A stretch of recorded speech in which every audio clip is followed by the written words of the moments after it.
Habari, karibu Duka Smart, na leo nitaenda kuelezea jinsi ya kufanya mauzo katika application ya Duka Smart.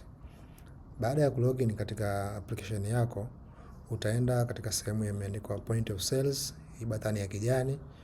Ukiklik button ya kijani, itakuletea list ya bidhaa zako zote upande wa kushoto ambazo unaziuza, ambazo unaweza uka search, lakini pia unaweza ukaandika pale.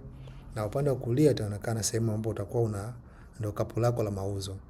Kwa unachotaka kufanya wewe ni kukliki ile bidhaa ambayo unataka kuuza. Mfano kama hapa iPhone 7 Plus, utakliki saa, utakliki chupa ya chai, bracelet. Kila unapokliki zinakuja kuhamia upande wa kulia. Kwa hiyo utaweka idadi kama unaongeza idadi, na mfumo utakufanyia mahesabu na kukupa jumla ambayo mteja anatakiwa aweze kulipa. Pia unaweza kufuta bidhaa ambayo ulikuwa unataka kuuza kama ulikuwa umekosea.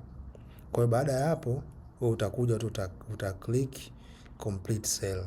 Kama unaweza kuona kuna sehemu ya kuchagua customer ambaye pia ni optional, kuna sehemu pia ya kuchagua payment method nayo pia ni optional, na kuna sehemu pia ya kuchagua date. Kwa maana ya kwamba kama kuna mauzo ambayo umeyafanya nyuma, unaweza tarehe za nyuma unaweza ukaja ukaingiza hapa kwa kuchagua tarehe ya mauzo ambayo umefanya.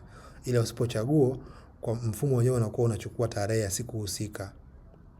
Baada ya hapo uta click complete sale. Mwisho utakuja utaandika kiasi ambacho mteja amekilipa. Kwa kama hapa ni milioni 1,50,000, na nasema labda amelipa 800,000.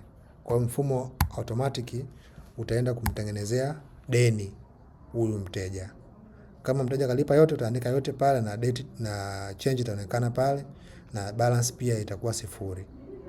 Kwa baada ya hapo uta click confirm payment, na mfumo utatengeneza malipo haya mauzo, na ukija huku utaona katika list ya mauzo yako yote utaweza kuona yale mauzo yameingia hapa.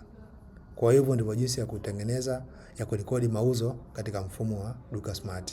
Karibuni sana. Kama ni mara yako ya kwanza, basi tembelea dukasmart.co.tz ili uweze kujisajili. Pia unaweza ukadownload application yetu kutoka Play Store au Apple Store. Karibuni sana.